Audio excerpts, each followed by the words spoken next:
Since May 2008, 7 Baha'i leaders have been imprisoned in Iran. 5 years too many. 5 years too many. 5 years too many. Come down and walk these roads around. Good afternoon, everybody. It's my great pleasure to welcome you all today to our very special event, which marks the 5th anniversary of the wrongful imprisonment of the 7 Baha'i leaders in Iran.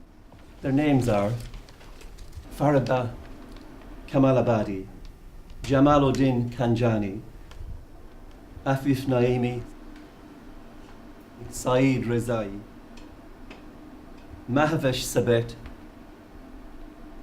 Behruz Tabakoli, and Vahid Tisfam. So really it is an honour for us to welcome today at our event Mr. Tommy Reichenthal.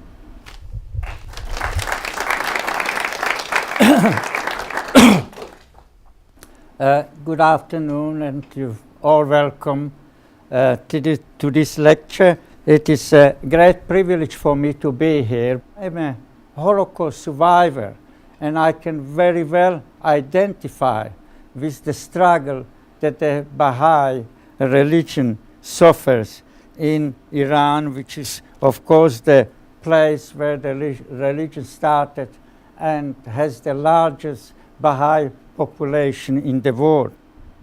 Holocaust was about racism, loss of freedom, loss of dignity, humiliation, loss of education, confiscation of property, enslavement, starvation, torture, and of course later mass execution, and of course the Jewish question, which was supposed to have eradicated the entire Jewish population of Europe. I just want to a little bit speak about the times that what happened to me as a child, and I don't want to speak about the Holocaust, basically only the part that sort of identifies me today with what is happening in Iran today. People are discriminated only because of their religion.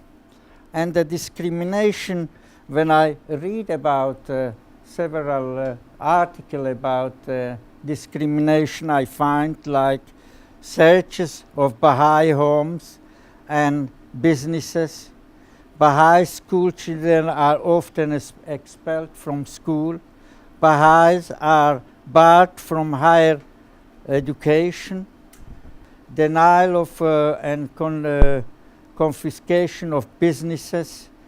There is a widespread of incitement and hatred against the Baha'i, including the official news media. Baha'i can't have their property, they can have their property confiscated. And these exact things happen to us as Jews. Slovakia introduced the first racial laws in September 1941. It was called the Jewish Codex.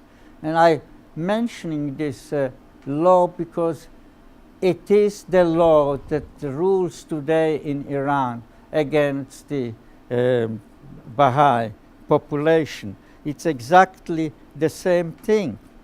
What we are remembering here now, and this is so important, and that we stop any of this developing any further, and that can only happen when the whole world, people are voicing the voice and telling that this can't go on.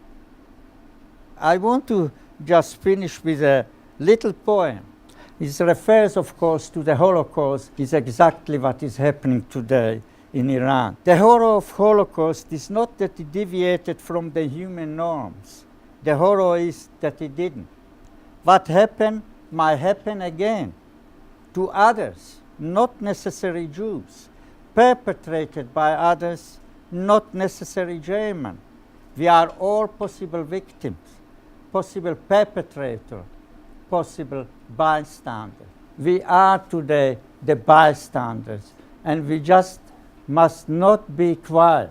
We must raise our voices and do whatever we do to help these people, that they don't sit for nothing for years and years incarcerated in prison for no any reason, just because they believe in something different.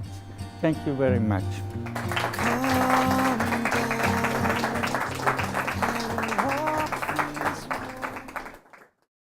It was a very moving, very humbling experience to be here to listen to Tommy and to realise that history does repeat itself. I've always been aware that there is persecution going on with the Baha'is. I find it very disturbing, I find it very alarming that basic human rights that we take for granted in this country, like the right and the freedom to practice religion, freedom of association, free press, freedom to pursue our education, freedom to pursue whatever religion or no religion, that those rights are being denied people like the Baha'i. And I would support them in their pursuit of their human rights. I think the Iranian government, like all governments everywhere, should respect everybody's civil and human rights. There is nothing to fear from the Baha'i people. I think they're part of the solution to a civilised society and to living in a harmonious way together. They're not the problem.